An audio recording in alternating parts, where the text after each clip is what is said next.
So before I start this video, I want to say that I just recently hit over 100,000 subscribers, and I just want to say thank you guys so much for allowing me to hit that milestone. It's something that I've wanted since earlier in this year, and I'm very excited, and I can't appreciate it enough. Now the thing is, I've actually been thinking about what I should do for this the 100K special, and I had my ideas back in the day. Now I don't really have anything since so many things have changed. I was thinking that maybe I'll do like a giveaway, like I have some cool stuff. I was thinking that maybe I should react to, like, say, my very first video or something like that. I was also thinking that maybe I could just make some type of some music or something, like some type of special. I don't know. I have so many different ideas. Top 5 favorite YouTubers. I don't fucking know. Why don't you guys like help me out? Like, let me know what you think I should do. Just leave those in the comments below. And the other thing that I want to say is that for those of you that don't know, I have a second channel called Some Black Media. And another milestone I would like to hit is hit 10,000 subscribers with that channel. You know, it has some pretty pathetic subs, but the thing is, I don't really promote it that often. But I have some pretty cool shit on there, some vlogs, you know, music reviews and everything like that. So, you know, if you like it, please subscribe. If you don't, fuck it.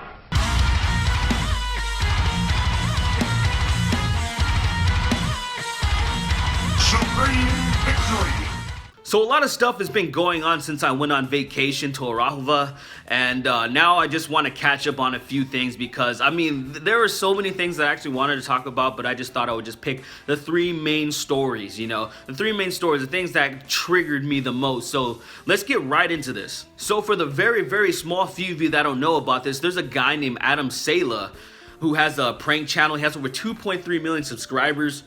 That has been blowing up in the news everywhere because apparently he released a tweet saying that he got kicked off of Delta Airlines for speaking Arabic to his mother. Now, you know, everybody was freaking out and being like, oh, this is an outrage, boycott Delta, and then a bunch of crazy shit was happening. But, you know, there was people like me and a lot of other people that are already having, like, you know, raised flags because it just sounds weird in this day and age for something like that to happen. See, the problem is that he has a history of lying. He's already faked pranks before. He just a few days, like, say now it's been like a week, he faked a prank about saying that he illegally smuggled himself onto an airplane and then got to another city. Basically like, oh, he got in this bag and he got transported and stuff like that.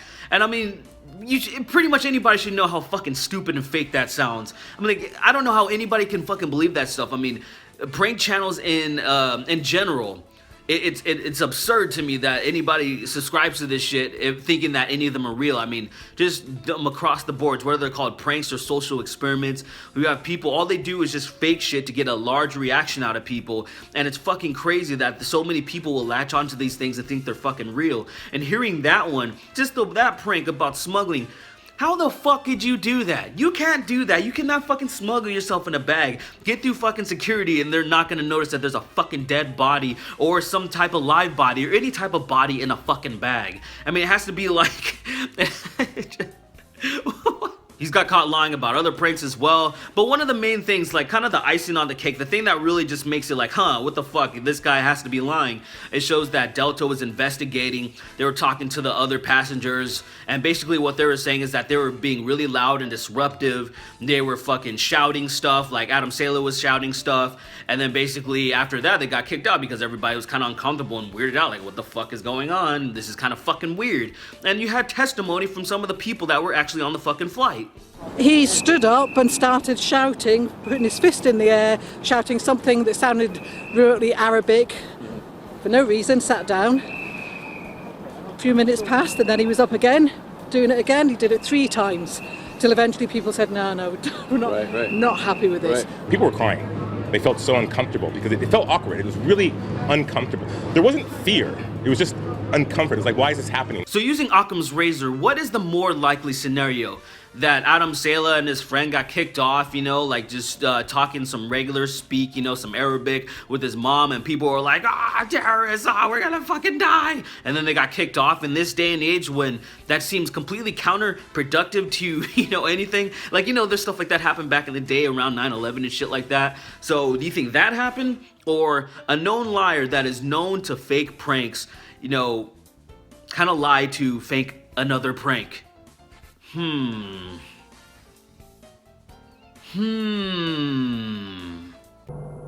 Liar.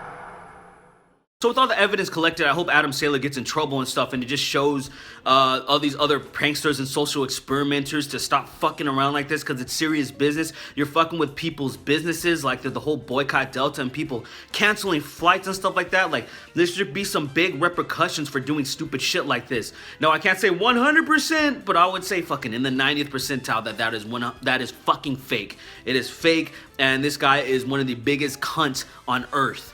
Alright, so moving on from that asshole, we're gonna talk about another asshole. So Lena Dunham is back in the news, and she is just such an amazing person. She is one of the most wonderful women. It's amazing to me that people even listen to Lena Dunham, or she has a fan base or anything at all, because when she wrote her autobiography, she talked about how she used to like molest her little sister, you know, masturbate next to her, all this weird shit that, you know, I'm pretty sure if I fucking wrote something like that, I'd probably be in fucking jail or something. I would at least be casted out and banned from a lot of shit, you know, because as I should be if I did something like that. But Lena Dunham, she has this podcast called Women of the Hour, and then she fucking went on this whole like monologue talking about some shit about abortion and how somebody wanted her to help out with this abortion project, and how she's really passionate about women's rights and being pro-choice. And basically, long story short, she's like kind of like feels left out, and she wants to have an abortion, you know, like she wishes she had an abortion. And to give you the context, I'm just gonna play the clip, you know, I'm just gonna throw up the audio, so just listen to it right here. Something I've thought about a lot is the fact that there is stigma around abortion. We all know that. I always thought that I myself didn't stigmatize abortion. I'm a abortion rights activist. It's a huge part of who I am. But one day, when I was visiting a Planned Parenthood in Texas a few years ago, a young girl walked up to me and asked me if I'd like to be a part of her project, in which women share their stories of abortions. I sort of jumped. I haven't had an abortion, I told her. I wanted to make it really clear to her that as much as I was going out and fighting for other women's options, I myself had never had an abortion. And I realized then that even I was carrying within myself stigma around this issue. Even I, the woman who cares as much as anybody about a woman's right to choose, felt it was important that people know that I was unblemished in this department. So many people I love, my mother, my best friends, have had to have abortions for all kinds of reasons. I feel so proud of them for their bravery, for their self-knowledge, and it was a really important moment for me then to realize that I had internalized some of what society was throwing at us, and I had to put it in the garbage. Now I can say that I still haven't had an abortion, but I wish I had. You stupid fucking cunt. So yeah, it's a really fucking stupid thing to say. Obviously what she was really trying to do was just, you know, empathize, you know, she wants to be a part of the situation, you know, she like, you know how a lot of people are, a lot of feminists are, unfortunately, like to be victims. They don't want to like feel the pain. They want to be in that situation. They fantasize about being like wronged or something, or being in that situation, you know, and that's basically what she was kind of trying to communicate. And the thing is, because, and why I say that particularly is because she, you know, she can obviously have an abortion if she really wants one. She can get knocked up, you know, and then get a fucking abortion. It's not the hardest thing in the world to do, unless, you know, you literally can't procreate for whatever reason.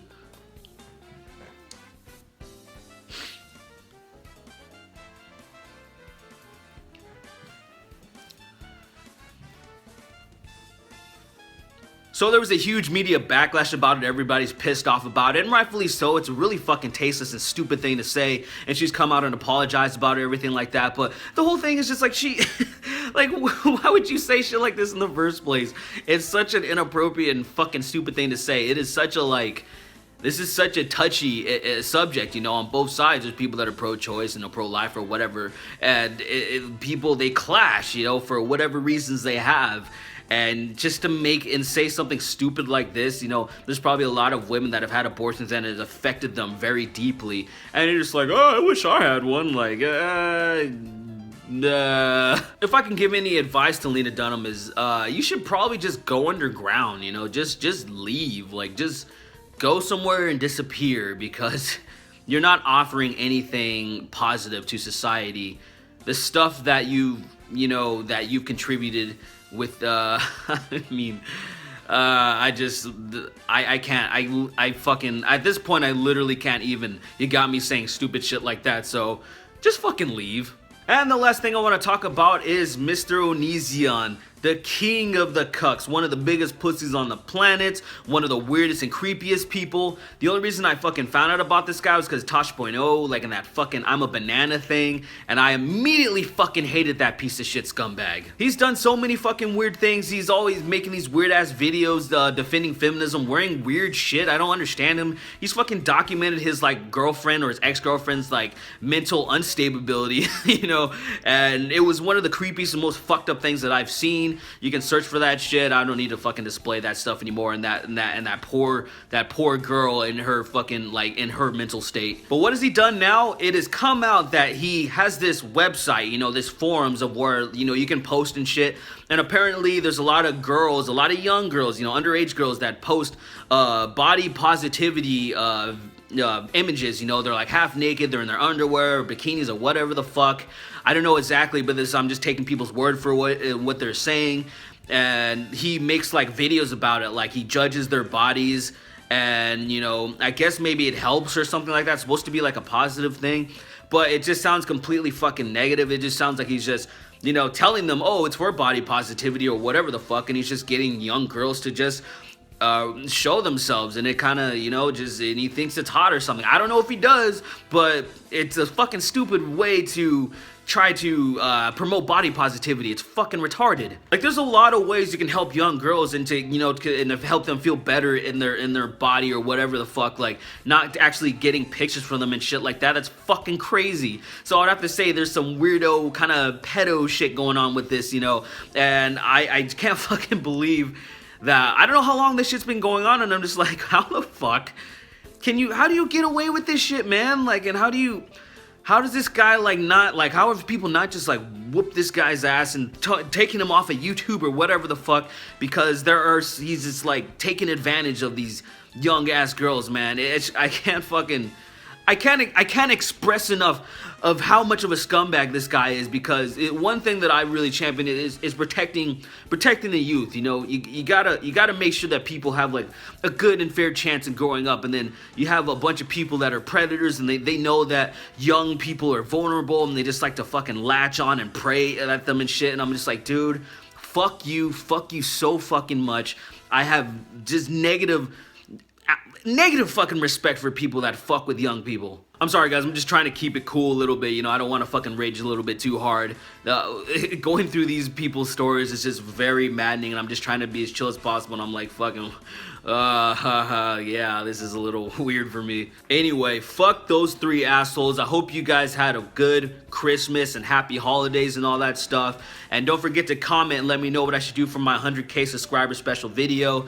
And you all have a wonderful day, and I'll see you in the next one.